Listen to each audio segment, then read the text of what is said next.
Before Desiigner, his single Panda shot to #1, taking in over 80 million views in just 4 months, success that hasn't been seen by a New York rapper since that of Jay-Z. Before Desiigner's sudden and drastic rise to fame had people hating on him for copying Future's signature mumbly vocal style. He has other songs that don't sound like Future. I mean, his cadence and his voice, kind of the way he raps, kind of sound like Future. His auto-tune. Before his crazy dance moves, his frantic southern trap style, and hard hooks had him going from being virtually an unknown rapper to the next big thing.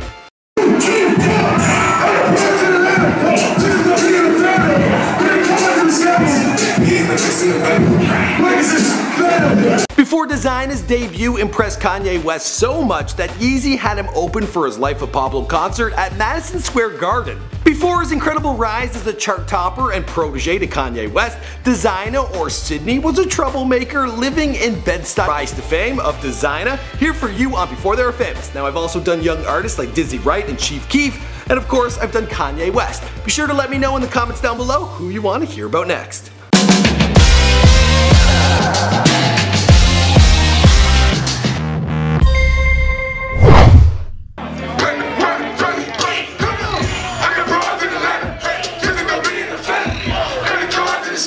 Desiigner was born Sidney Royal Selby III on May 3, 1997 in Bed-Stuy, Brooklyn, a neighborhood that was home to other talented artists like Biggie Smalls, Jay-Z, Aaliyah, and Chris Rock.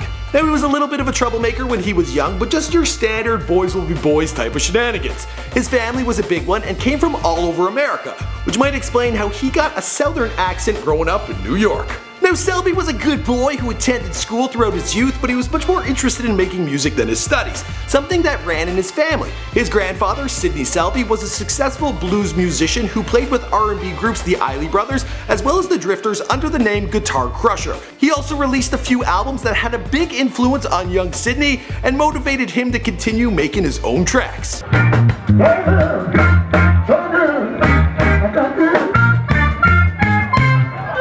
Young Sidney, he sang at his school choir as well as at his church. As for music, well, he listened to absolutely everything. But the young man, he grew up quickly, and soon he was standing at 6'5", and that would attract for him a whole lot of attention. He then got involved with drug dealing in the rough neighborhood he grew up in, and at a young age he spent a lot of time with his friends on the corner. But it wasn't all time misspent. He recorded his first song under the name Desiigner Royale, Royale being his middle name, and later Desiigner Flow.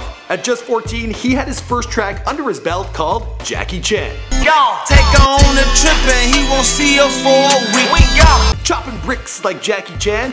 Well, that is a blatant reference to drug culture. It's also a pretty clever hook. He found his passion for music, it was leading him in the right direction, away from the street corners. But a frightening event was about to shake things up for young Sidney. He should have got himself a shirt like this, I'm just saying. Although the circumstances are unknown, we do know that Sidney was gunned down when he was just 14 years young. He'd experienced his first brush with death, and though he recovered quickly, it was an event that completely changed his outlook on the kind of lifestyle he wanted to promote. Sidney believes that anyone who really grew up in a rough neighborhood should try to escape it, and he didn't want to be one of those kids that glamorized a violent thug lifestyle, and his sister, she agreed. She also suggested that he switch up his name a little and add another I to Desiigner, also to drop the Royale or Flow, giving him the artist name he goes by today, Desiigner. He continued with his music, and in 2014 he released the track Danny DeVito with rapper Fresher and Rowdy Rebel, along with a few others he had met over SoundCloud. Pockets on Danny DeVito, pockets on Danny, pockets on Danny, pockets on Danny DeVito, pockets on Danny DeVito. Now, contrary to popular belief, Desiigner wasn't completely plucked from obscurity by the almighty Yeezy. The guy was young, but he believed in his ability and was making moves on his own before that fateful day. Him and his buddies continued to work on their music and would have really productive think tank sessions. Desiigner was soon the go-to guy in the group for making killer hooks. Then one day, one of his friends played a Lloyd Banks beat and asked Desiigner to put something on it. For inspiration, Desiigner looked to his favorite car, the BMW X6, and he thought it had a striking resemblance to a certain animal. Yeah, you guessed it.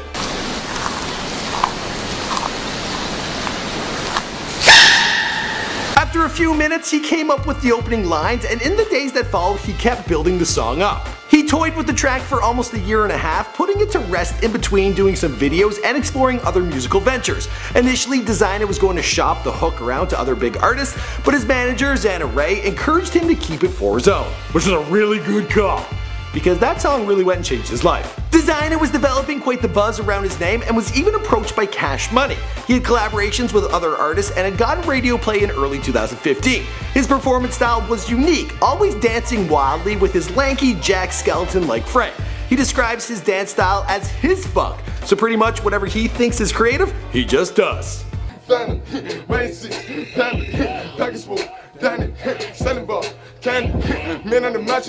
It was on December 15, 2015, he released his debut single, Panda, to YouTube and SoundCloud. In the first few days, he got a modest 5,000 streams, then over the weekend, it blew up.